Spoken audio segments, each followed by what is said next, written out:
Hello everyone. Today we're going to talk about the infant toddlers environments, responsive environments, and setting up environments for play. Like I always say, environments takes the place of another adult in the classroom, and responsive environments can provide great experiences and learning for infant and toddlers. So responsive environments is when caregivers offer what infant and toddlers see, touch, hear, smell, and taste.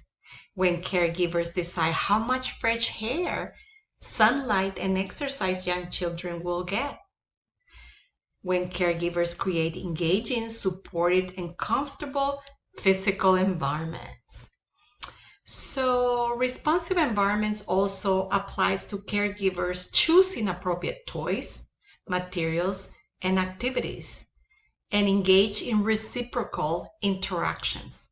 Sometimes toddlers like to have their own space, and yet being close to them is very important, all of which make up learning experiences for infant and toddlers. Environmental elements to consider could be private spaces, climbing structures, accessible materials, adjustable lighting, sounds, color, and people. Areas of experiences and space for children to move safely in protected areas. Space and materials should be age appropriate. In a well-designed infant-toddler environment, we need to keep in mind how we do the supports and encourages to children in different areas, such as social emotional needs, responsive care for adults, and peer relationships. Is developmentally appropriate also, age appropriate, individually appropriate, and culturally appropriate. We need to keep all these areas in mind. Is that being offered in a classroom? Are we providing materials that are age appropriate? Are we providing individualization for children under our care? Is the classroom culturally appropriate?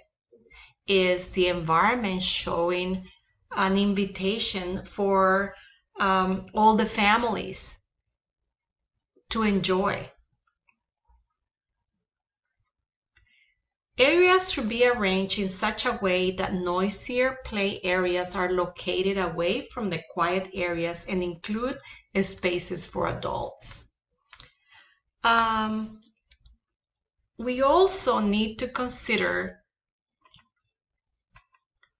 that classroom areas are conveniently located and organized to accommodate routines and leave the space for infants to explore. So when we think about infant-toddler curriculum, we think about how curriculum involves planning for learning. And learning is connected to attachment. So what are some ways that program can plan for attachment? It is important meeting basic needs through caregiving activities when they provide multiple opportunities for infants to learn to solve all kinds of problems. So how do caregivers determine the child's real needs? Adults sometimes develop a singular approach to responding to signs that a child needs something. And the most common are, oh, he or she is tired. He needs a nap. And I am sure that the primary caregiver is able to determine the needs of children, that they are in tune, that they're dancing together. They get to know each other very well, and they build trust and that strong relationship. For instance, crying is communication. When an adult regards it in that way, they feel different about it than when they perceive it as an annoyance that they just want to go away. We need to be very careful with that. Feeding time should be a quality time. During feeding, attachments are formed between caregivers and the children they feed. For this reason, the same caregiver should feed the same babies daily if possible. Diapering is another area. Children go through periods of being uncooperative. It is important that they do so, even though it is hard for caregivers. Resisting is a sign of growth. By resisting, children assert their individuality and independence, and caregivers should be allowing that on children.